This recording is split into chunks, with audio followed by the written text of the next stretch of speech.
Foi um sentimento que se misturou. Me apaixonei, você se apaixonou também. Um filme de amor. Não tendo bem então pra quem interpretar, a gente corre o risco de se machucar. As cenas são reais, não podemos falhar.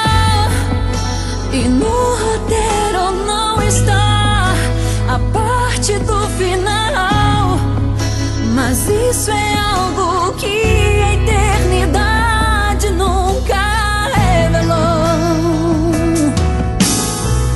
Vamos fazer desse filme uma realidade, com nosso amor à prova de fogo. Vamos fazer da história uma poesia, escrita à mão com tinta de ouro.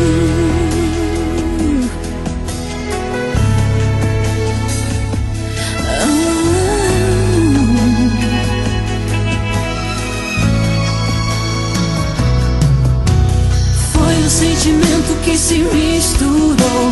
Me apaixonei, você se apaixonou também. Filme de amor, não tendo bem então pra quem interpretar, a gente corre o risco de se machucar. As cenas são reais, não